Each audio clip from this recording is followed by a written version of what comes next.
शान्ताकारं भुजगशयनं पद्मनाभं सुरेशं विश्वधारं गगनसदृशं मेघवर्णं शुभांगं लक्ष्मीकान्तं कमलनयनं योगिविध्यानगम्यं वन्दे विष्णु भवभयहरं सर्वलोकैकनाथं।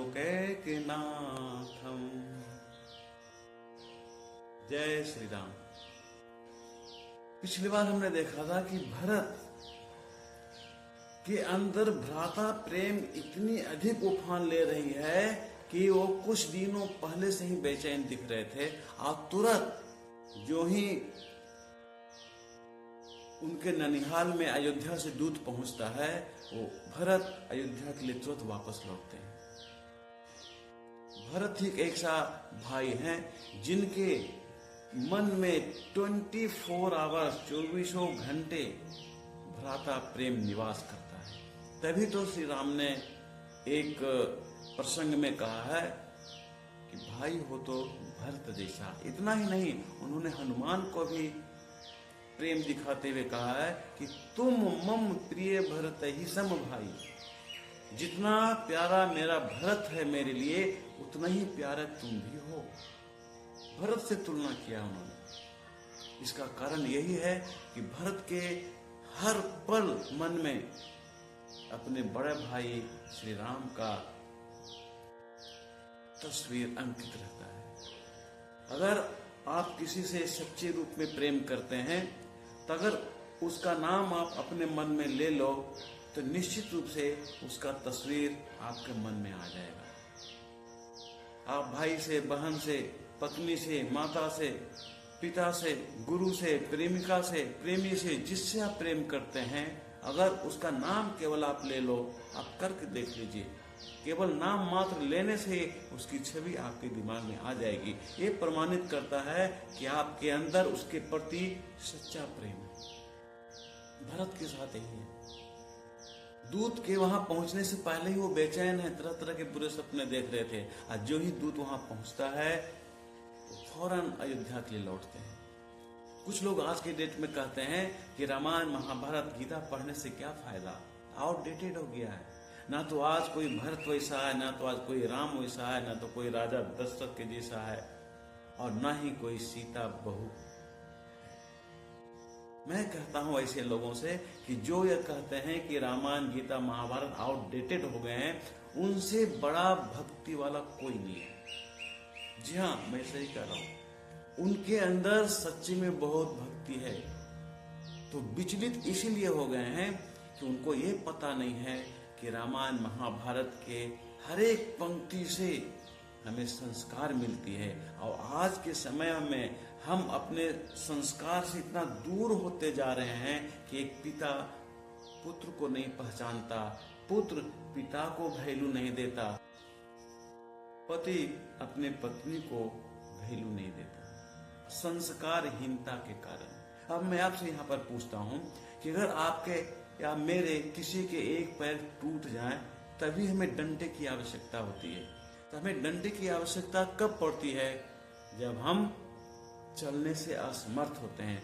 आज हमारा संस्कार खत्म होने के कगार पे है और इसी समय हमें महाभारत, रामायण और गीता की सख्त जरूरत है। इसीलिए मैं अपने वीडियो में हमेशा कहा हूं कि आप अपने बच्चों को समय रहते हुए राम कथा, महाभारत की कथा, गीता की कथा, एक से एक राजाओं की कथा जो हमारे देश के हैं, अवश्य सुनाया करें। इसलिए आज के समय में रामायण, महाभारत, गीता, ये सब का बहुत ही महत्वपूर्ण उपयोगिता है। तो जब भरत कई देश से अयोध्या के लिए चलते हैं तो काफी बेचैन रहते हैं। मान लीजिए आपको किसी अपने प्रिय चीज से मिलना है, प्रिय वस्तु से मिलना है, तो आपके मन में यही लगेगा कि हम जो 5 मिनट में पहुंचेंगे वो 1 मिनट में पहुंच जाएं।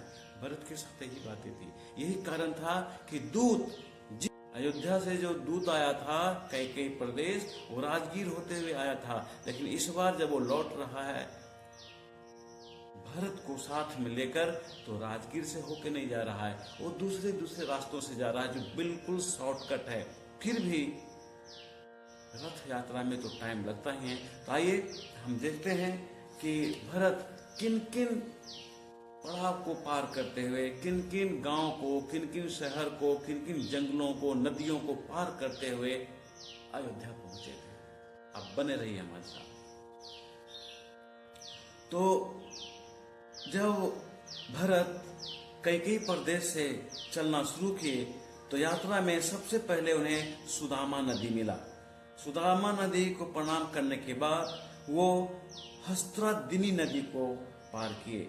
हस्त्रादिनी नदी को पार करने के बाद आगे उनको रास्ते में सतलज नदी मिला। सतलज नदी के बाद वो आगे बढ़ते गए। उसके बाद एक गांव मिला जिसका नाम था ऐलधान। ऐलधान गांव को पार करने के बाद एक जनपद मिला जो कहलाता है अपर पर्वत। अपर पर्वत जनपद को पार करने के बाद भरत अपने दूतों के साथ, सैनिकों के साथ, अपने काफिला के साथ शिला नाम की नदी के पास पहुंचते हैं। शिला नाम की नदी के पास पहुंचने के बाद एक प्रदेश पहुंचते हैं जिसका नाम है शल्यकर्षण। शल्यकर्षण प्रदेश को पार करने के बाद फिर उन्हें एक नदी मिलती है, वो नदी होता है शिलावहा। शिलावहा नदी पार करने के बाद उन्हें एक घने जंगल से गुजरना पड़ता है। उस घना जंगल का नाम था चैत्र रथ। वो घना जंगल ऐसा था जिसमें जंगली जानवरों की गिनती करना बड़ा मुश्किल था। उस घने जंगल से वो पार करते हुए आगे की ओर बढ़ते हैं। उसके बाद वो सरस्वती तथा गंगा के संगम में पहुंचते हैं। संगम में पहुंचने के बाद वो अपना शरीर का शुद्धि करते हैं, स्नान करते हैं, माँ गंगा को, माँ सरस्वती को प्रणाम करते हैं। आशीष लेने के बाद फिर वो वहां से चलते हैं। उसके बाद वो एक दूसरा प्रदेश पहुंचते हैं जिसका नाम होता है वीर मत्स्य। वीर मत्स्य प्रदेश पहुंचने के बाद वो आगे बढ़ते हैं और वहां से वो भारुंड वन पहुंचते हैं। भारुंड वन पार करने के बाद भरत कुलिंगा नदी के पास पहुंचते हैं। कुलिंगा नदी से आगे बढ़ने के बाद यमुना तट पर पहुंचते हैं।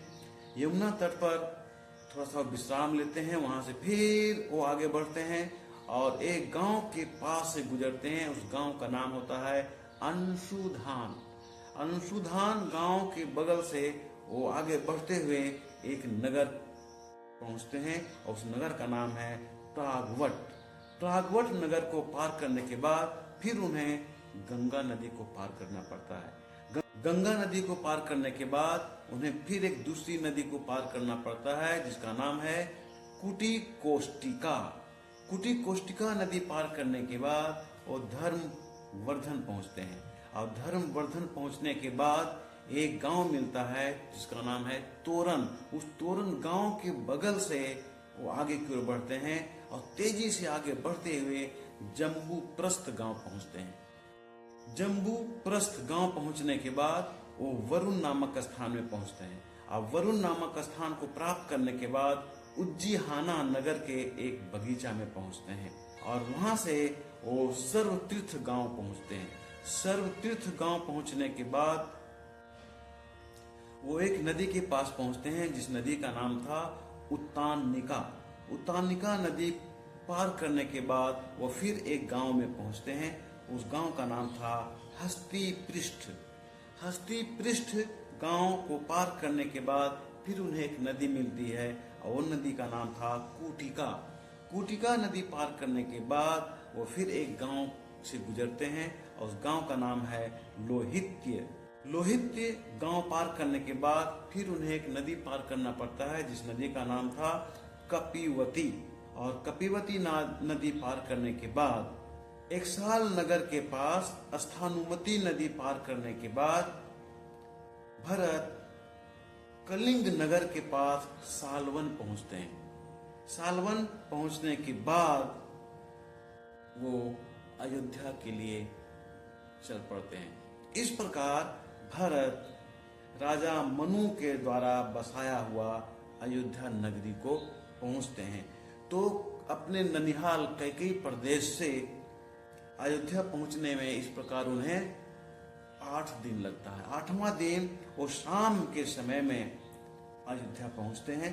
अयोध्या पहुंचते ही उन्हें अजीब सा दृश्य देखने के लिए मिलता है। जो अयोध्या सुबह हो या शाम हो या दोपहर हो या रात्रि हो, ये पता नहीं चलता था कि रात है कि दिन है। लोगों का आना जाना, लोगों के चेहरे पर खुशी हमेशा हमेशा के लिए विराजमान रहता था। आज वो अयोध्या बिल्कुल सुनसान दिख रहा था, मानो उस अयोध्या में किसी तरह के लोगों का निवास है ही नहीं। कोई आंधी ऐसी आई जो अयोध्या के लोगों को उड़ा कर लेके चला गया। अब आज अयोध्या बिल्कुल सुनसान है। आज अयोध्या बिल्कुल सुनसान दिखाई पड़ रहा है। भरत और शत्रुघ्न अपने रथ में बैठे गांव में प्रवेश करते हैं। गांव में प्रवेश करने के बाद इक्का दुक्का जो भी प्रजा मिलती है वो भरत को देखकर मुंह मोड़ लेता है। भरत को ये सब दृश्य बिल्कुल आश्चर्य में डाल दे रहा है। उनको समझ में नहीं आ रहा है कि आखिर अयोध्या को हुआ क्या, इनकी प्रजा को हुआ क्या। आखिर कौन सा ऐसा समय आ गया जिसके वजह से अयोध्या में इतनी सन्नाटा है। उन्हें सीधा महल में अपने पिताश्री के कक्ष में जाने की इच्छा होती है, लेकिन वहां तो षड्यंत्र कुछ और था। राजा दशरथ के महल में वो कूटनीतिज्ञ मंथरा आती है और भरत को बहला फुसला कर सीधा राजा दशरथ के कक्ष में ना ले जाकर भरत के माता श्री कैकेयी के कक्ष में लेकर चली जाती है। अब वहां क्या होता है हम आगे देखेंगे। आज का विश्राम हम यहीं पर लेंगे, लेकिन आपको पता है अंत में तो बोलना पड़ेगा, जय श्री राम।